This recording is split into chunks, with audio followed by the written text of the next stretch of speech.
Hey guys, on today's show, we're going to talk about movie games, the bad and the so-so.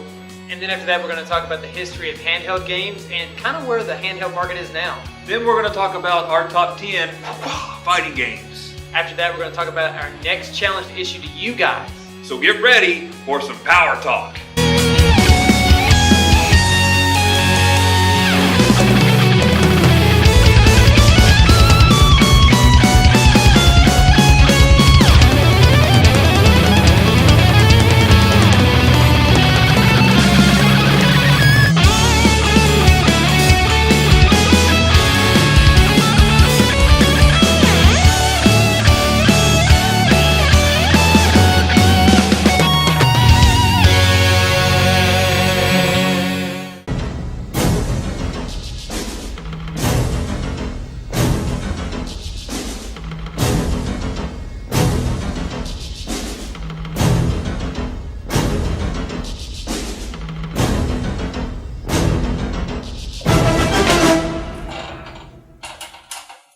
Welcome back, Dutch. It's been a long time, General.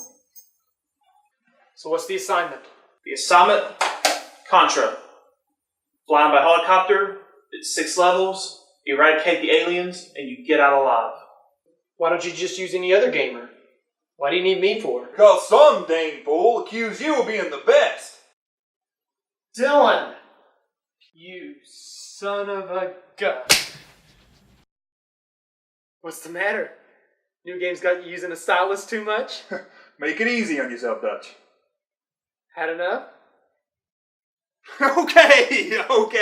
You did know when to quit, didn't you? It's good to see you, Dutch.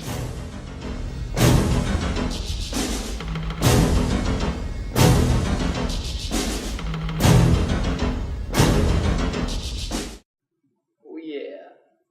Oh yeah. You just got lucky this time. Oh yeah, I got lucky. Alright, so folks, today's topic is movie games. And what can we say? You know, we love movies, and there's got to be video game companies out there who say, hey, let's take this popular movie and turn it into a game. And I'll name one of those companies, LJN. LJN, yeah. Basically had the market on movie title video games several years ago. Yeah. They did a lot of them, and several that we're going to be talking about today. LJN did both good and bad, so don't think of them as maybe in our opinion. So okay, yeah. As you know, this is mine and his opinion, but you know, I'm sure some people are going to, what, are you kidding me? Yeah, exactly. They're not going to know what to think about it. But except that, gosh, these guys are idiots. Why would they even talk about movie games? Anyways, starting off with the first one, RoboCop. Well, how about we go on with based on the skit? I'd rather stick to the skit. Predator. Let's stick with Predator first. Obviously, shooter, Activision games. You know, it was like a side-scrolling shooter. Yeah. Not bad. It's on our bad list. I think it's on more of our so-so list, really. Yeah, more of a so-so list. It's not terrible. There are worse ones for sure. But this one is not bad because, I mean, it's a side-scroller. You have weapons, you have guns, and it's not just like Dr. Jekyll and Mr. Hyde where you've got this much room to kill something. You know? Yeah. So it's playable. So it's on the so-so list. Yeah, it's definitely playable. Have you beaten it? I've not beaten it. You not beaten it? No, I remember renting it like early '90s, like when the Super Nintendo was out. I still had my regular or the NES. You know, I still had that going on, and I remember renting it at a local video store and just hated it. Just couldn't do it. The closest I came to beating a game in that style would be Rambo, which is a really similar game. Yeah. You know, it is pretty fun to a degree, I guess. It follows a simple formula. It follows kind of like the Contra formula. Yeah. Really. Run, shoot. I mean, look at Contra's cover. Right. It's practically. It is. It's Arnold Stallone pretty much. Yeah. I just rented it and I played it a lot. So. No, well, we need to get off the so-so boat. Let's go straight to the bad. I gotta say, RoboCop is straight up terrible. So, you know, it's How far have you made it in the game? I only made it to the second stage. That's as far as I've made it. And the second stage. And when did it come out? It was like 1988. I was going to say 89, but it might have been 88. I remember playing it. The physics of the game seemed just a little off. Yeah, that's I was kind of like, true statement. what am I? I hate when I play a game that just doesn't have good physics, and it's just one of those. And along with another game on our list that's on the bad section, it also has these bad physics, collision physics with the guns and the enemies. But yeah, I never made it past the second level. Definitely felt like the game was wonky, but the movie RoboCop is fantastic. The movie's great. We love the movie. The movie is way fantastic. The movie's way fantastic. Yeah. But the game. Why? How can you take a franchise about a robot cop? It's bad. In the words of the great legend AVGN, what were they thinking? Huh? That's right. What were they thinking? What were they thinking? That's the question I think we need to ask every game company that takes a franchise and just tears it up. Yeah, what I think. Were they thinking? I mean, again, it goes back to rushing a game out to. We got this movie, let's get the toys, let's get the video game, and let's send it out.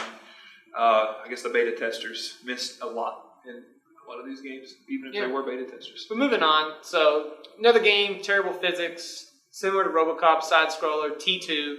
Actually, there's two different T2s. Let me clear that up. Yeah. We got the arcade one by Midway. Did you ever play that?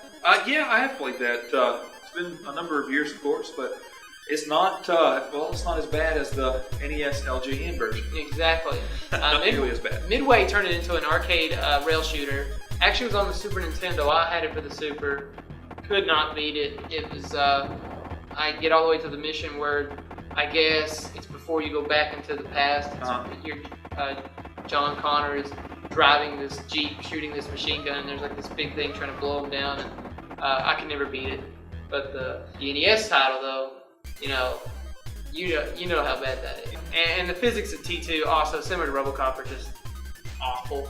You're just dealing with a game that, when you punch your enemy with his fist, you can't tell you really hit him. I know when you play games like Mario or when you play fighting games, you hit your opponent. There's like this contact that the creators had that just matched perfectly. It's like, okay, right when this part of the sprite hits this part, you hit. Yeah.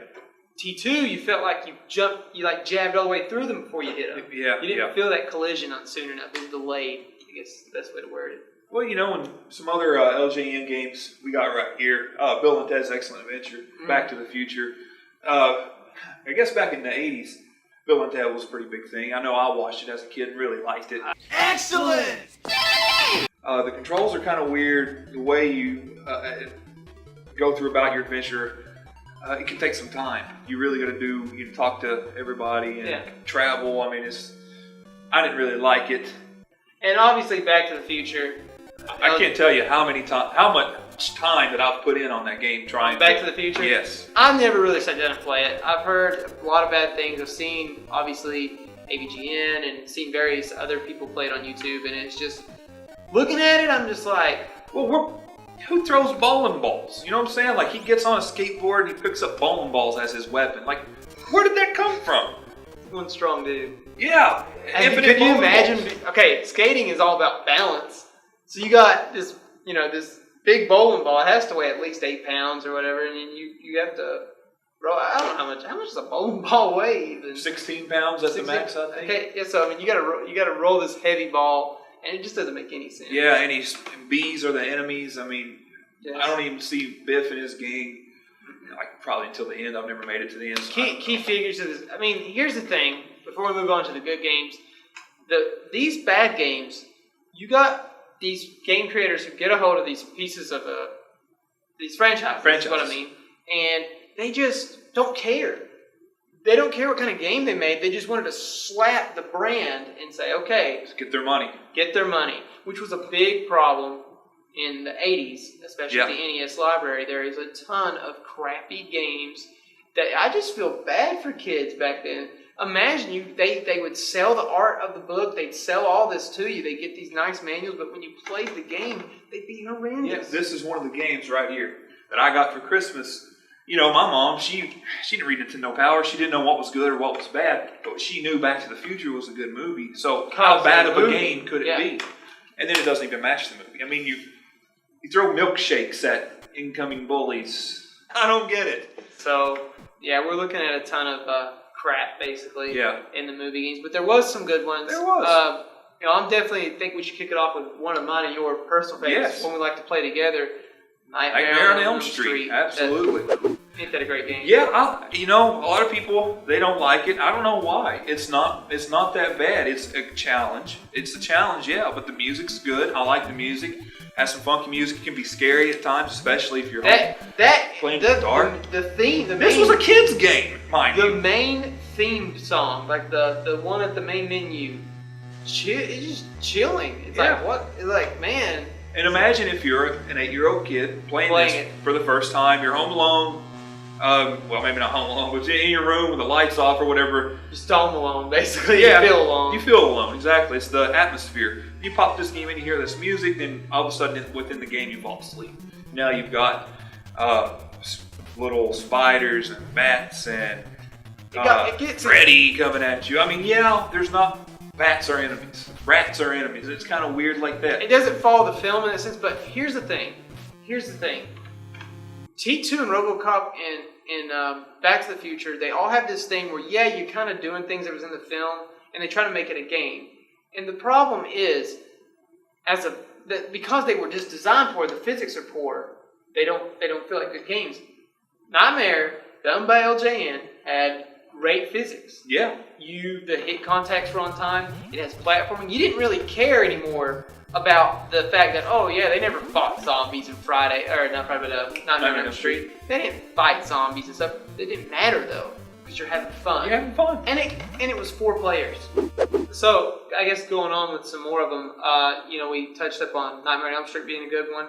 This is going to kind of throw some people off, our viewers, because we like Friday the 13th. I like Friday the 13th as well. Friday the 13th is a quirky, fun game. Yeah. It doesn't make a lot of sense about all those stuff you fight, but man, it's strategic. You got to plan who you're playing with, what weapon you want, what weapon you got. Where do you go? Yeah. And where you want to fight Jason. And there's secrets in the game too. I mean, you can basically you have to uncover the secrets, by accident. There's no clear path to these. No linear. It's not linear. No, not at all. You can't. Which is good. Yeah. All you get is there's a secret in the cave. You don't know where. Like there's no landmarks. There's nothing pointing. No map. Yeah. There's no anything. You just literally roam in Camp Crystal Lake, and you're being chased by Jason. Yeah. Speaking of Jason, that just hit me. They just released a NES action figure of the Friday the 13th. Yeah. Only given away at Comic-Con. And they're doing it for Freddy too. Are they? Yeah, Freddy's getting one too. I just awesome. saw that on... I really want one of these Jason figures. He's got the purple jumpsuit on. Yeah. He looks really cool. And it's got the pictures of the camp counselors from the game on the inside the box. Oh man. That's something I'd want to. Pretty neat. That'd be a great collector's item. Oh yeah. But some other good movie games, Judge Dredd for the Sega Genesis. I actually rented that. My cousin brought his Sega over and we rented it. And it's like similar to RoboCop, side-scrolling shooter, but it's got like this edgy feel to it that matches the atmosphere that makes Judge Dredd. It's got like Judge Dredd it's always post-apocalyptic to me. Judge Dredd is, even though it isn't. I guess it just always feels post-apocalyptic to me. So the game has that kind of feel, and if there's one of the movie game I've played that matches the atmosphere of its original predecessor, it's Judge Dredd. So I've actually not played that game, but you need to check it out now. Yeah. It's fun. They don't have it on no virtual console, nothing like that. It's literally just one of those games you're going to find at a flea market or wherever you go to buy your game. Sure. The Rocky GameCube game. Yes, Rocky on the GameCube is one of my favorite boxing games, actually, besides Fight Night Round 3. The Rocky game on the GameCube, I've spent a lot of time on it. I've played through the game several times, and it's just fun. I mean, there is a glitch where you can plow through the game super quick. I mean, you can avoid glitches. Yeah, but if you play through the game as it's meant to be played, you can easily lose or you can win. Yeah. It's a lot of fun, and if you're a fan of Rocky, you're going to get pumped when you hear the music. You're going to like the game. Yeah. It's a lot of fun. It is. But hey, we're going to go ahead and cut to commercial break, and then when we get back, we're going to talk about the history of handheld games and how handheld games are doing right now. So stay tuned.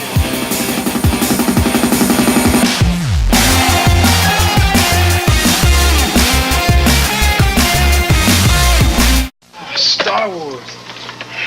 in the arcade. Whoa! TIE fighters! Fireballs! Coming right at me! Watch the laser towers! Aim for the tops! Pick on the catapults! Use the force! They're coming too fast! Which way? Which way? My shields are gone! Alright! I'm going in! Oh, some game, huh? Some game! In a galaxy of video games, there is only one. Star Wars, the arcade.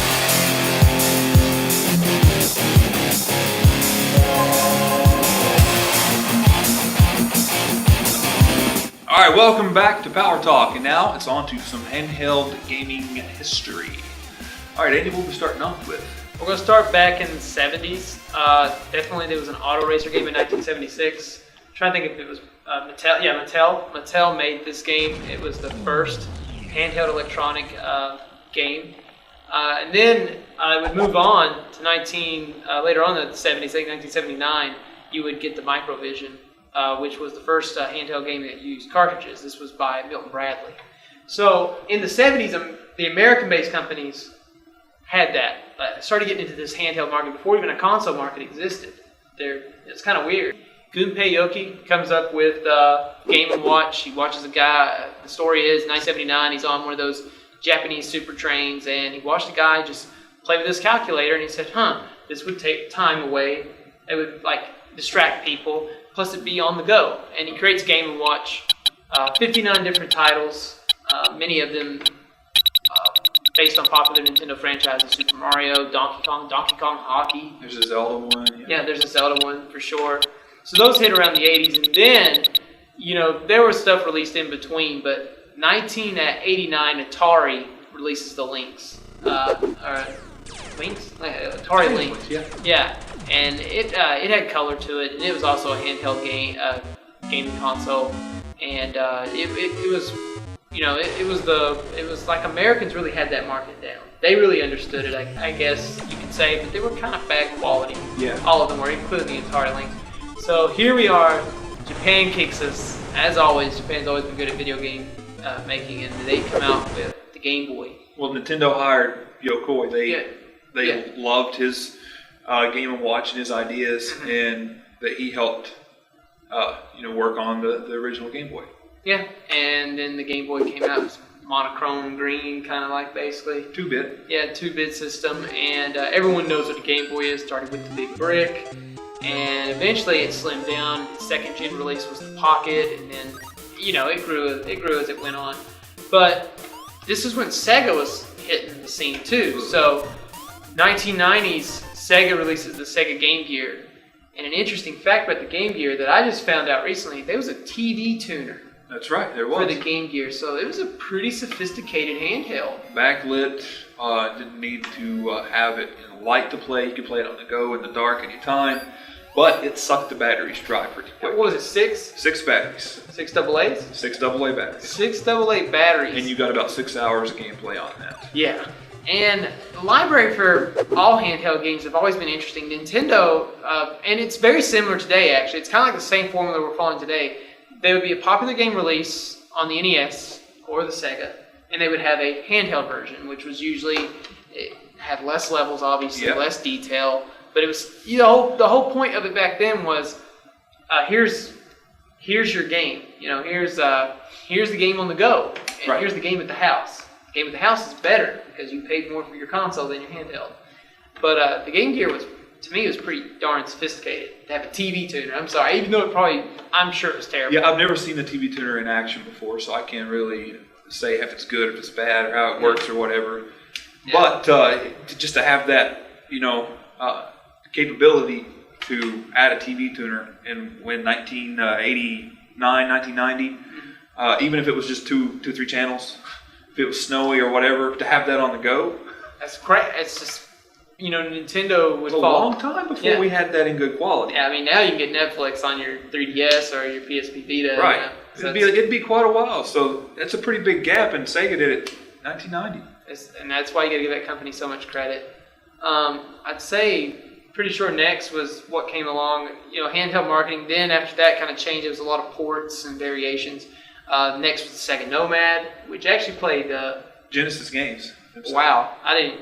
Yeah, you're right. Yeah, the Nomad played Genesis games. Yep. And this wouldn't portable be Genesis, basically. And this wouldn't be a trend of portable console gaming until nearly today. Yep. The Superboy and all that. Yeah, you go back and you look at it and you wonder, why did Sega fail?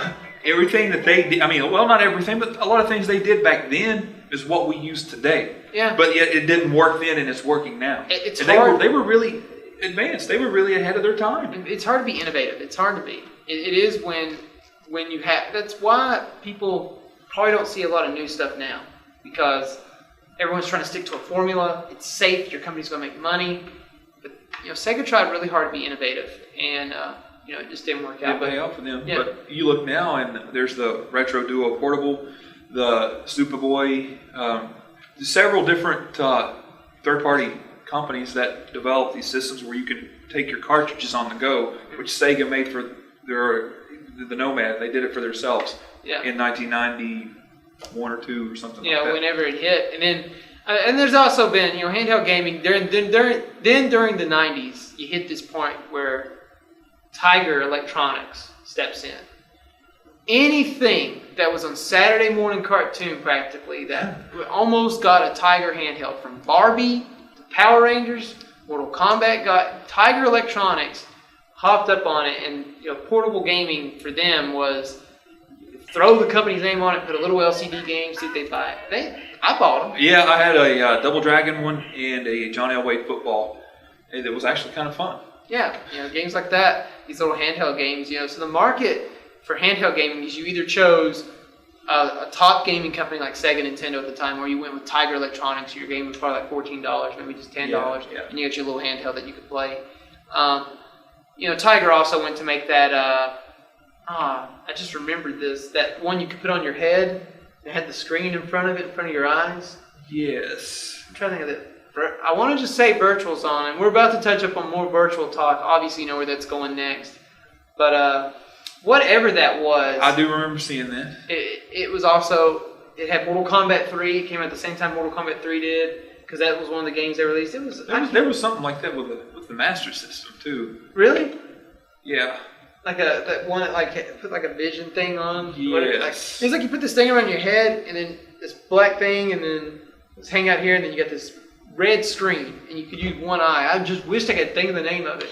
But now there is one console, handheld console that we know that really wasn't handheld, and that's the Virtual Boy. Virtual Boy, meant originally to be a handheld, and also was worked on by Yokoi. Mm-hmm. He really wanted the 3D to kick in. He wanted that to catch on. Nintendo really wanted that to be the next step back then, in around 94, 95. Clearly didn't happen, because what it was the technology. They couldn't afford the LED lights, all the different colors. They could only afford the red LED for the Virtual Boy. That's why it's only in red. It was the cheapest of all LED lights. So how current 3D, the 3DS works, it kind of like tricks your eyes, and you don't know that this has kind of been like shot here, and this has been shot here. Kind of like with a camera in two different perspectives. So it tricks your eyes into thinking that it was kind of shot in two different perspectives. Mm-hmm. Well, the Virtual Boy didn't quite do it that way. Their technology wasn't as advanced, and due to only having one light, it gave people headaches. There was mandatory breaks built into the games. So if you played the game for 20, I think it was around a 20-minute mark, a screen, basically a pulse would come up and say you've got to take a break for a little while. And that was included in their games. And if you didn't take a break, you were going to have a massive headache for your eyes trying to adjust back and forth during this entire time you wore the Virtual Boy. Your eyes work like crazy when you play on a Virtual Boy. They just do. Thinking about Sega and their failures, this was Nintendo's failure. It obviously didn't go anywhere, poor library. But moving on, after the Virtual Boy, the Game Boy went through the Pocket, and then comes Color. Game Boy Color. Which was a successful handheld console.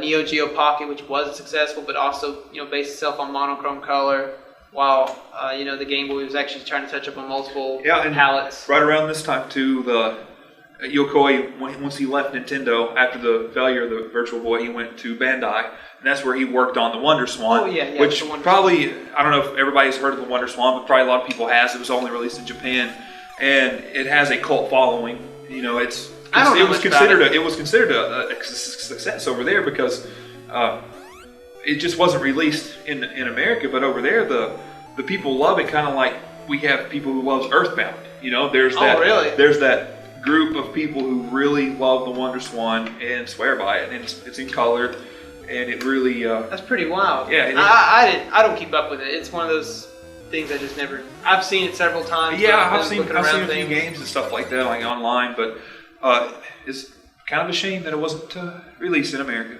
No, as usual. Usual. The best isn't. So, then 2001, pretty much what I call the second Super Nintendo, the Game Boy Advance. Love that system.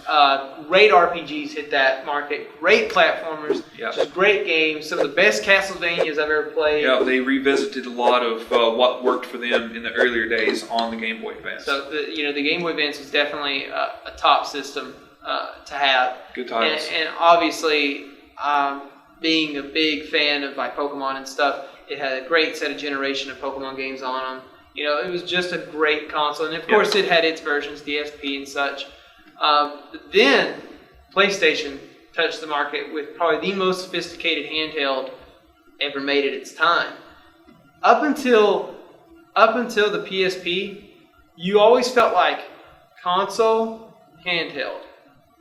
PSP hits, you're going PS2, PSP. This is ideally they're almost on par. Yep. And you're blown away. You're like, I did not know a handheld could have this much power. Yep. And it had movies. You could watch the UMD, the Universal Media Disc, and all that. Yep. It was, all that was on there, and the games were great. Liberty City Stories being one of my top favorites. It was just a great handheld. And the only problem was, for the company, they was easily hacked. Very easily hacked. Yep. And it went through variations as well. And then 2004. The Nintendo DS. DS, which is where we're at, today, and which looks fantastic. 3DS, one of my favorite systems. I carry my 3DS with me basically everywhere I go because if I'm at work and I got lunch, it kills some time. Or if I'm traveling, somebody else is driving or whatever. It's a great way to kill some time. There's some really good titles on the DS/3DS, if you will, and I have to make mention of a game that I've been playing a lot lately, and I just finally finished it. I had never finished it, and that is Final Fantasy IV. It's when they re-released it on the DS. Oh yeah. It's a really good game. I was thinking Final Fantasy II for some reason. Yeah, well, Final Fantasy II and the SNES. Yeah, that's what I was thinking. They re-released it in 3D. Well, it's the actual 4, right? Yeah, it's the actual 4. Yeah. It's the 3D environment.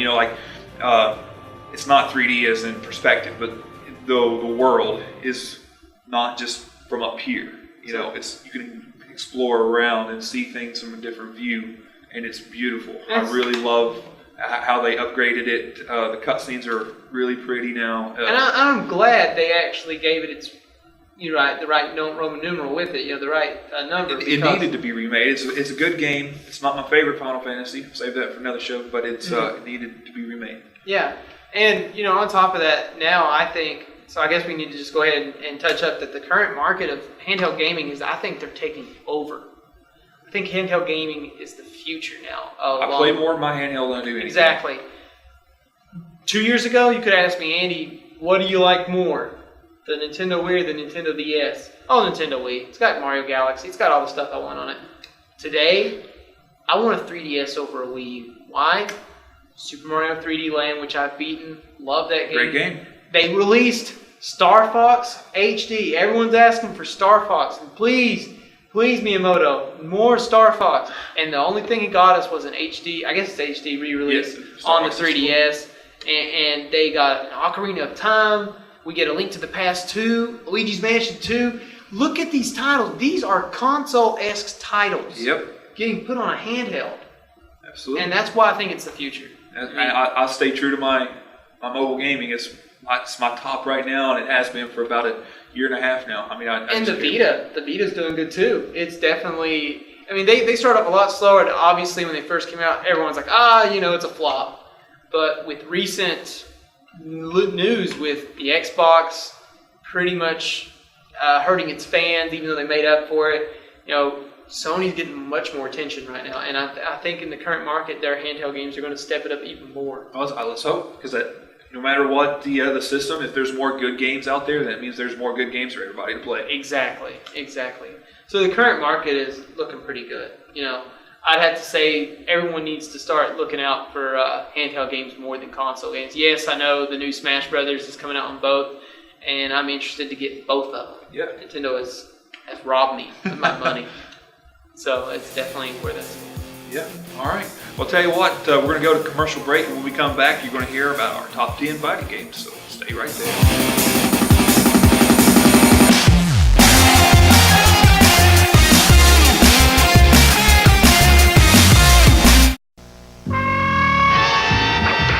The adult world is designed to keep us moving. And while this may make us more efficient, it's not exactly a party. Luckily, technology has produced a cure.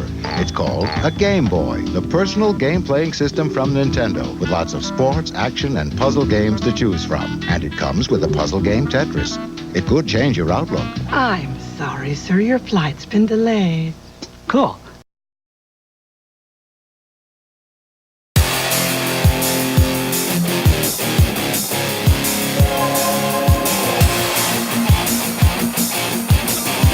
And we're back, and now it's time to talk about top 10 fighting games. And before we go into it, let me just clarify, it's more of like 2 top 5s, and we're just kind of going off each other. Exactly. So, definitely, let's start with you. All right. What's your game? Well, I've got to make mention, my first game on my list is Street Fighter II Turbo for the Super Nintendo. And the reason why I say this game is because this is what got me into fighting games. Was a groundbreaker for me as far as fighting games, mechanics and stuff. I played it, Street Fighter 2 on the arcade, and I liked it pretty good. But when Turbo came out, I don't know what it was about it. I don't know if it was I think there's an addition where you can play some extra characters, maybe. Turbo. I can't exactly remember what it was. If it was the hyper fighting, the hyper mode, what it was. I just played the heck out of this game as a kid. I borrowed it from a friend, and I couldn't put it down for a long time. I mean, I got to the point where I was really, really good at that game. So this has to be my starting point because it's where I started when I started playing fighting games. Well, I'll start with my least on the list, and would be Red Earth, which is by Capcom. It's the reason why I like it is I didn't know about it until I played Capcom Fighting Jam, which was this terrible fighting game that Capcom made, rushed it together, didn't get a lot of popularity.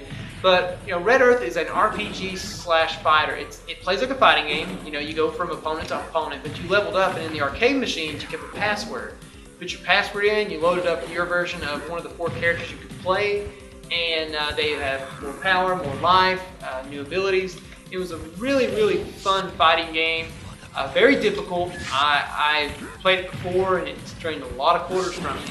But yes, Red Earth is probably my least favorite, but of their list, which is a pretty tough list to get into. Yeah. So that says a lot about it. That's very interesting. Well, my next game is Mortal Kombat versus the DC Universe, and I know this is more of a recent release, but when it came out, I rented it the week it came out, and I really loved it. I thought this has got fighting games exciting again. So have you played Injustice? I have not played Injustice. Okay, you played Injustice then. So I've heard, but I really did like Mortal Kombat versus DC. The mechanics were great, the combos were cool, the finishers were cool, and being able to play Joker was, I gotta say, for me, right up there. Well, you're gonna love Injustice then. Injustice is a great fighting game, but didn't make my list. My next one up is Skullgirls. I love indie games, and it's an indie fighter. Skullgirls was made by a team of guys who obviously follow tournament fighters a lot. Took us, part of the fighting game scene, the FGC, fighting game community. Yep. And Skullgirls has a unique design, great art, solid presentation. The only problem is once you get 2 good players next to each other, it becomes very boring. Because the game was built off this idea that everybody loves infinite combos, or combos that take forever. So at big tournaments like EVO and such, you'll watch this game be played, and you'll just get bored to tears because you're going to see this guy, and as soon as he gets hit, it's combo. It's like 99 hits until they're dead, and you're just like, okay, I get it. You know how to push a bunch of buttons, and you know the combination. No disrespect to that, but beyond that, the reason why it made my list, great art, great design. And I love when indie gamers take that view in. It's like, oh, this is what we need. This is what we need. And they put it in their game. And they did, with training mode and such, and it just worked. So Skullgirls is my next one up on the ladder. Well, talking about combos, this next game on my list is a little more mainstream, and it included combos. That was Mortal Kombat 3. Oh, okay, yeah. From my memory, or at least from my experience in fighting games, this was the first game that introduced combos. And man, did that increase the level of difficulty? Did that increase the level of fun? Loved it. With my list, the way I built it, it was kind of like what games I've spent a lot of time with or had a lot of fun with playing with friends. And Mortal Kombat 3 was definitely high on that list for me to have played spent a lot of time on and played with friends, and got pretty good at. Not quite as good as some people, but man, Kung Lao has some pretty killer combos, and that was a really fun game for me, and that's why it is my number 3. Yeah, well, Mortal Kombat 3 is a great choice. My next one is I've always liked fighting games since I was a kid, but I like the new stuff. Right now, I say we're going through a fighting game renaissance still. I think that's what we're at, because there's a lot of good fighters. And just so happens, my next one is Tekken Tag 2. Love Tekken Tag 1 when I played it on the PlayStation 2 years ago. Tekken Tag 2 is just, I can see why it has a following. It's got this good array of characters. I love variety, tons of variety. True to its other games, like true to the ones before it, because the same characters are still seen as very powerful characters in the tournament scene. Overall, just a good presentation. I just love the way the characters move, the way they walk, and it's just got this realism effect to it that just pulls me in. I'm like, gosh, I love Tekken. Right. I've always loved Tekken. Tekken 4 being another great Tekken that I've loved, and this is just one of those games that it just got really high on my list after watching it in tournament level. Well, speaking of Tekken, I'm not a huge fighter fan. That's why Tekken's not on my list. I understand that a lot of people love Tekken and these fighting games. You're definitely more of the fighting fan than me. You've got the arcade stick and everything. Oh, yeah. But I played Tekken, like the very first Tekken, the second Tekken, and stuff like that, arcade and PS1. And they were fun games, but they just didn't. They're not here for me. Like they are for some people. Yeah, so some people for some people that's their job. Right. That's And I completely get behind that for some people, and I wished I could, and I just never did get into those games. But I was into my number 2 game, Marvel vs. Capcom, the original one. And when this game first came out, it was all the hype around. Everybody's like, "Oh, we played Marvel vs. Capcom. This is a really cool game. There's lots of characters. The voice acting's really good, and it's just tons of fun. It's really comic-y, but at the same time, it's pretty brutal. And it was a game that I spent a lot of time on with my friends and just absolutely loved it. And as far as combos and stuff, you can work combos in.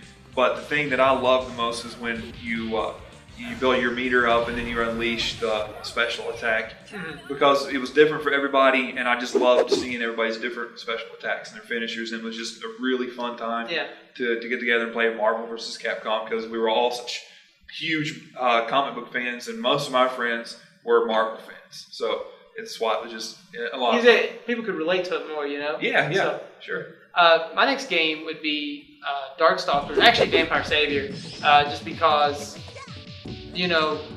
Capcom really took a big step in their fighting game. You start off with Street Fighter, then the Alpha series, but then you get Vampire Savior, and this is when you start seeing unique combos and really tough set of mind games. There's actually a really good scene for Vampire Savior up in Cincinnati, and what came of Vampire Savior will eventually lead to Guilty Gear, which is another good fighter. Didn't make my list, but it's another good fighter. But Vampire Savior is just one of those games that I could just sit down and watch people play. I'm not as good at it, but I could just love watching people just play it all the time. I'm just like, man, I wish I was this good. Obviously, they put a lot of practice and time. But Vampire Savior, being one of Capcom's finest fighters, it's probably one of the purest, and it has the most technical skill, I'd have to say, is in Vampire Savior. I've actually never played it, so give it a shot. Give it a shot, definitely. Yeah. Look it up. There's a PS2 release, and I think there's a re-release coming out on HD soon, I want to say. Excellent. And I'm pretty sure that was announced 2 years ago. I think so. Okay, so my final game on my list, I'm probably going to get some smack for, just because of the cult following for this game. Super Smash Brothers. Melee. Oh, Right. no bash. Great fighter. Well, I say that because there's some people in these parts who don't think that I'm a good Smash player. But nobody saw me in my prime when I played Melee. Nobody saw me in my prime. There are a few guys out there. My Cartmel homies know what I'm talking about. When we played for hours every night in the dorm, gosh, I can't tell you how many hours we spent on this. Lots of fun. That's why this game is number 1 on my list, because it was a fighting game that it broke all the rules and it kept me tuned in, plugged in, kept me wanting to play night in and night out. And no other fighting game has ever done that to me. I mean, it was, first off, it's Nintendo characters, which I was, a fanboy, and we still are. Yeah, we still are. We still are. And then secondly, it's multiplayer, and everybody can have fun. It's even the people watching have fun, because we're all like cutting up and getting mad at one another, and the people are like getting into it. It was just watching. The matches are close. I mean, it's really intense. I'll tell you, I can't say anything about your personal skill, but it's probably one of the most technical fighters out there. It's actually featured at EVO recently, which just happened, I think, a week ago. Yeah. And, I'm getting back into it, believe it or not. And the funny thing is, you took my number one. But don't worry, I have a replacement. I have something that is right there that was easy, can step in. But, something about this Melee real fast before we go on. Smash is going in a great direction. Can't wait for Smash 4. But you picked a good game. It's really good, and I say to everyone out there, get into Super Smash Brothers. If not Brawl, Melee, they're both great games. And if you're a big fighter fan, you will appreciate the value that the professionals have in it. Yeah. Because it's very technical. Very technical. Yeah. So I guess my number 1 game then would have to be. You're gonna hate me for this, because it's not really a fighting game as much as an engine. It's like a fighting game engine. And that'd be Mugen, which is a kind of like a make-your-own fighter game. You basically, the community is people recreated characters from all these fighting games, and I could literally put a character from Street Fighter against a Mortal Kombat character, and they would play almost exactly like their actual game counterparts. And you can put your own levels, your own music, and it's pretty much a make-your-own fighter. It was made by Electabyte. I think it came out way early in the 2000s, like way early. And it's since then has got a 1.0 release. At one point, the company was gone, and they resurfaced and made it into a 1.0 engine. And it's beautiful. It's a great fighting game engine. You'll need a good computer to run it when you start putting HD stuff in. Like if you're just using like Street Fighter Turbo stuff, you could use it on. You could put it probably on a crappy Windows 98 computer, but the minute you start putting in like characters from Blaze Blue, Guilty Gear, your computer starts getting a little more demanding. Yeah, a little more demanding because you're using all these HD sprites and effects. But it has to be probably my favorite fighting game once you take Melee out of the equation, because I love creativity, and it's just one that promises that for you. So anyways, we're going to go ahead and cut to another commercial, and when we get back, we're going to issue our next challenge to you guys. So see you then.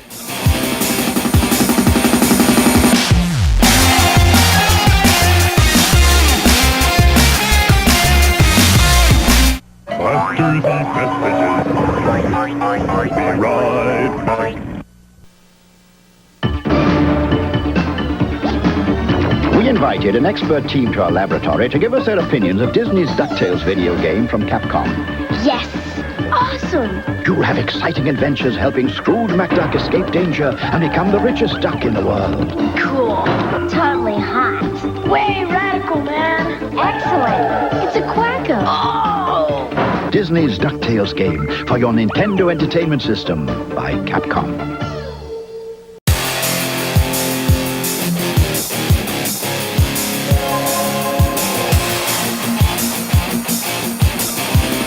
Okay guys, and we're back. I just wanted to make mention before we issue the next challenge that now the Mario Kart challenge is over. We cannot accept any more videos or pictures. That challenge is done and over with. But also, before we get to the challenge, Andy, I wanted to mention that we're going to have an overall prize for whoever gets the most points out of 12 episodes, which would be kind of like half of a season. So 12 episodes, whoever has the most points in 12 episodes is going to have an overall prize. So if you get the most points in this month, but not the next month, you still have a chance for the overall prize after 12 episodes, which is going to be a more pricier prize. It's going to be something that everybody wants. Oh yeah. So I guess next for the next challenge then, your game is going to be Altered Beast, and you have the option to play that on a Sega Genesis or the Nintendo Wii. I don't know if it's on the Wii U on Virtual Console. Not sure either. But the goal is to get the highest score possible. You can play as many times as you want before the submission date. Submit us your highest score, and we'll find out if you've been cheating or not, because we're going to go to Twin Galaxies. We know the top scores there. It's like around 400,000 some. Yep. And if we see any 999s, you know, big bunch of nines up there, I'm going to be like, either that or send us a video of you doing it, and then I'll be like, why don't you send it to Twin Galaxies so that they can put you on the leaderboard? But yes, Altered Beast, preferably on the Virtual Console or Sega Genesis. Yep. No other way. There's no emulators, no nothing. Those are the only two that we're going to accept. So, I think it is on PlayStation 2 under Sega Classics. Okay. So any way to play it that is not emulated, as long as it's through an official console, just get that photo to us. You know, just either post it on Facebook, whatever you can to get it to us. You know, submit it to us. So definitely, Altered Beast. And remember, the power is in your hands.